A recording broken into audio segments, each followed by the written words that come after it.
Hello guys! Ngayon gagawa tayo ng fruit salad. So, kasi tapos na yung New Year's. So, yung ating mga frutas, gawin na nating salad guys. So, bumili pala ako ng fruit cocktail. Galing to sa Asian store. And, inano ko na siya. Ni-drain ko muna yung mga excess liquid niya. And then, bumili din ako ng nata de coco.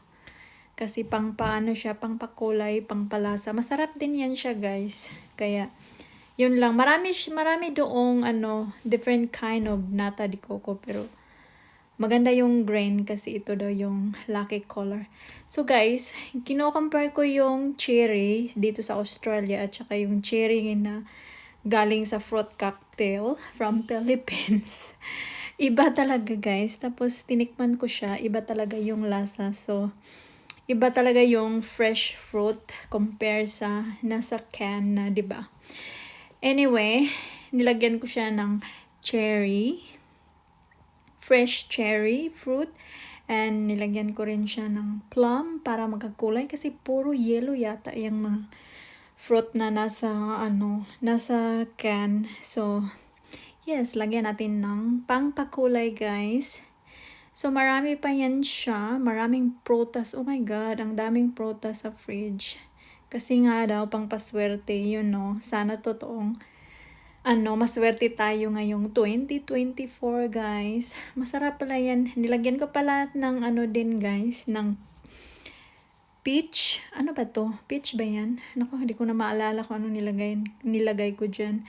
Nilagay ko rin yung guys, nilagyan ko rin siya ng strawberry, pang dagdag kulay, red, 'di ba? Lucky color din yung red. So dinagdag na natin yung strawberry.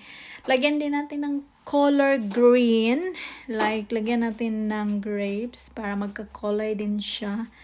O, 'di ba? Hindi ko na sinama yung black, guys, kasi parang ayaw ko nang may black sa fruit salad ko. So, yan, i-mix na natin yung ating nata de coco.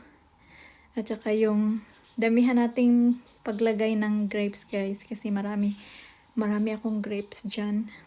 So ngayon lalagyan na natin ng ano ba yan? Nako. Lagyan natin ng ginawa ko dyan, ang nilagay ko thickened cream guys. So you can buy them in the cold store.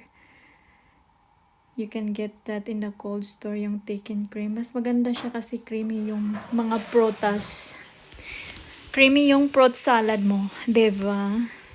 So guys, ngayon na-mix na natin lahat ng mga prutas from bagong taon. Ay, titikman na natin. Ang sarap. Try nyo rin guys. Kaysa naman sa may sisira yung mga prutas nyo. Try nyo yung gawing fruit salad. At saka, isang kutsara lang yung condensed na nilagay ko dyan, guys. Kasi, yung prutas na nilalagay ko dyan, sobrang tamis na. So, hindi na talaga siya kailangan na maraming condensed. Kasi, ayaw ko din yung matatamis.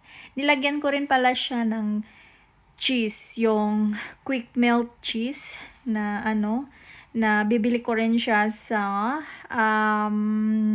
saan ko ba siya nabibili?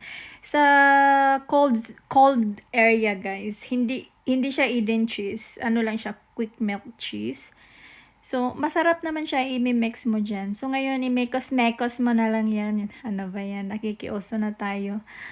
So, guys, super sarap. Try nyo. Ayan na yan. Colorful nating fruit salad.